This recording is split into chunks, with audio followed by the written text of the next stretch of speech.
क्या चीजें हैं जो नॉन मैथ स्टूडेंट को माइंड में रखनी चाहिए।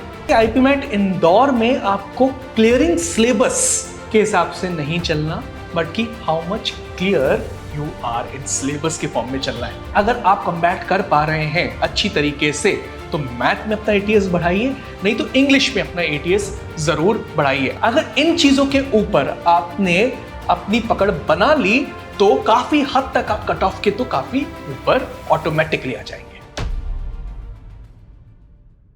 अनजान टॉपिक नहीं है, आप सब जानते होंगे, और बहुत सारे मैथ्स के स्टूडेंट्स नहीं हैं जो लोग, वो ये क्वेश्चन जरूर पूछते होंगे अपने मेंटर से, क्या non math student IPM exam निकाल सकता है। आंसर भी सबको पता है, सबने कहा होगा हाँ, पर ये सफर आसान नहीं है। आप आईपीएम जरूर निकाल देंगे, अनडाउटेडली मैथ स्टूडेंट के पास जितना एडवांटेज है वो आपके पास नहीं है। इस वीडियो में हम ये बात नहीं करने वाले कि can non math student crack IPMAT. हम ये बात करने वाले हैं how a non math student can crack IPM. A very crucial session, stick till the and.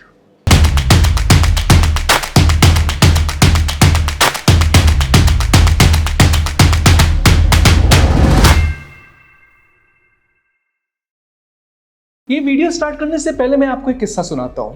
एक स्टूडेंट जो नॉन मैथ्स की स्टूडेंट थी, उसने हमारे साथ पढ़ाई करना पिछले साल चालू करी, और शुरुआत में उसने प्रीवियस ईयर पेपर को चेक किया आईपी मैट के, और उसका दिमाग घूम गया। वो सोचने लगी कि ये क्वेश्चंस इतने टफ कैसे हो सकते। मैंने उससे एक सलाह दी कि पिछले साल एक non math IPMAT student हमारा निकला है और आईएम इंदौर में पढ़ रहा है, उससे एक बार बात कर कि उसकी शुरुआत किस तरीके से रही थी। उस स्टूडेंट ने इस स्टूडेंट को बस एक ही सलाह दी कि questions are twisted, just clear your concepts. So इस सलाह को शुरुआत के फॉर्म में उस स्टूडेंट ने अपना सफर चालू किया, और फाइनली उसने आईपीएम इंदौर का टफ एग्जाम निकाला। क्या चीजें हैं जो नॉन मैथ स्टूडेंट को माइंड में रखनी चाहिए और कैसा उनका सफर होना चाहिए, स्टेप बाय स्टेप इस वीडियो में हम देखने वाले हैं। मैथ्स के साथ डील करने का सबसे अच्छा तरीका, हर स्टूडेंट के लिए ये तरीका बिल्कुल लागू होता है, नॉन मैथ स्टूडेंट्स के लिए ये तरीका सोने पे सुहागा बन सकता है। सो आपको मैथ्स के किसी भी टॉपिक को उठाना है, उसको 3 फॉर्म्स में तोड़ना है। सबसे पहले कंसेप्ट, फिर प्रैक्टिस, फिर एडवांस। मतलब किसी भी टॉपिक के कंसेप्ट को पूरी तरीके से समझ लें, उससे रिलेटेड क्वेश्चंस की प्रैक्टिस कर लें, एंड फाइनली टफ से टफ लेवल ऑफ डिफिकल्टी के क्वेश्चंस पे महारत हासिल कर दें और एडवांस लेवल को फिनिश करें। अगर आपने ये कर लिया तो आपके पास हर टॉपिक का अच्छा खासा ज्ञान होगा। सबसे खास बात यह है कि आईपी मैट इंदौर में आपको क्लियरिंग सिलेबस के हिसाब से नहीं चलना, बट कि how much clear you are in syllabus के फॉर्म में चलना है। नहीं समझ में आई? बात यह है कि कट ऑफ आपसे कहता है कि आपको सारे क्वेश्चंस नहीं करने, लगभग आधे क्वेश्चंस के आसपास भी आपने कर दिए तो आप आइडियल स्कोर या गुड स्कोर के आसपास पहुंच जाएंगे, जो कि कट ऑफ से बहुत ऊपर है। तो तरीका क्या है? तरीका यह है कि जिन टॉपिक्स पे आप अपनी स्ट्रेंथ शोकेस कर सकते हैं उनको बहुत मजबूत बना लो। अब कोई नॉन मैथ का स्टूडेंट है तो उसकी सबसे बड़ी प्रॉब्लम रहती है हायर मैथ्स, तो क्यों ना हायर मैथ्स को फिलहाल छोड़कर हम उन टॉपिक्स के ऊपर महारत हासिल करें जो कि हमने 10th तक पढ़े थे। इनफैक्ट प्रीवियस ईयर पेपर्स की स्टडी के बाद ये सामने आता है कि खूब सारे क्वेश्चंस आपसे पूछे जाने वाले हैं उन्हीं सब्जेक्ट्स में से, उन्हीं टॉपिक्स में से जो आपने 10th तक पढ़े थे।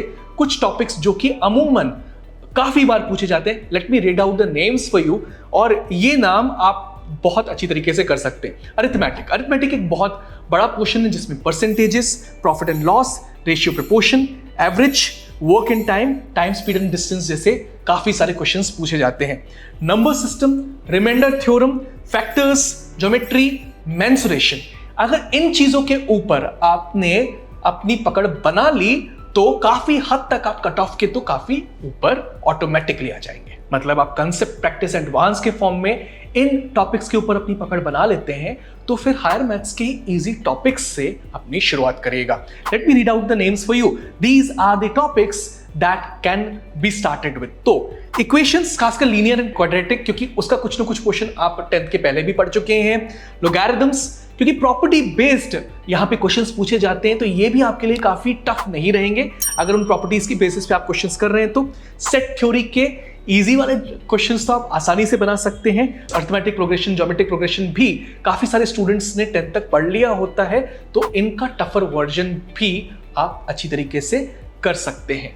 इसके बाद बाकी पोर्शन हायर मैथ का आप उठा सकते हैं और मैथ्स को स्ट्रांगली फेस कर सकते हैं। अब काफी बार आप अटकेंगे, पूरी तरीके से कंसेप्ट समझ नहीं आएंगे।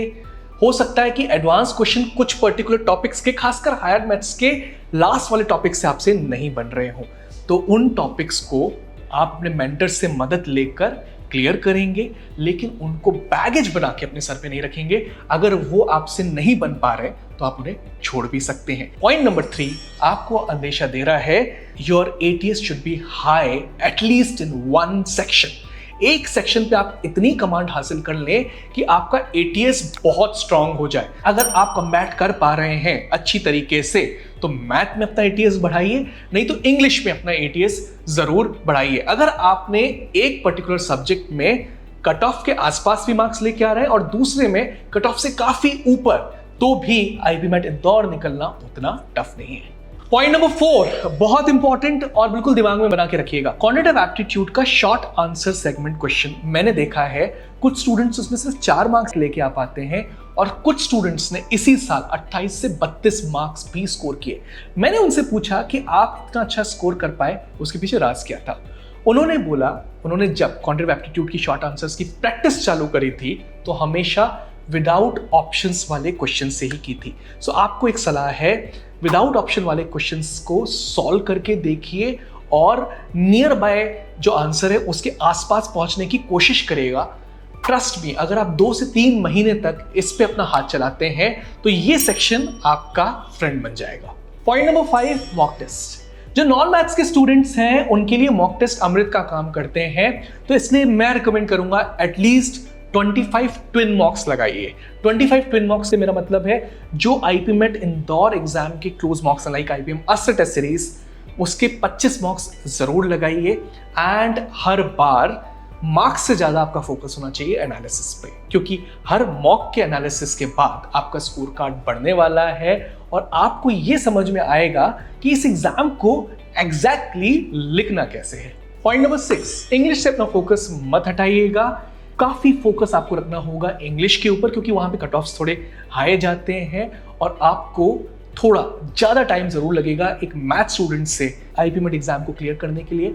बट ये नामुमकिन नहीं, इनफैक्ट डिफिकल्ट भी नहीं। हमारे खूब सारे नॉन मैथ स्टूडेंट्स हर साल IB मैट इंदौर का एग्जाम निकालते हैं। For more rich content like this, keep coming regularly on Super Cracks YouTube channel. Like, share, subscribe as well. Thank you, thanks a lot.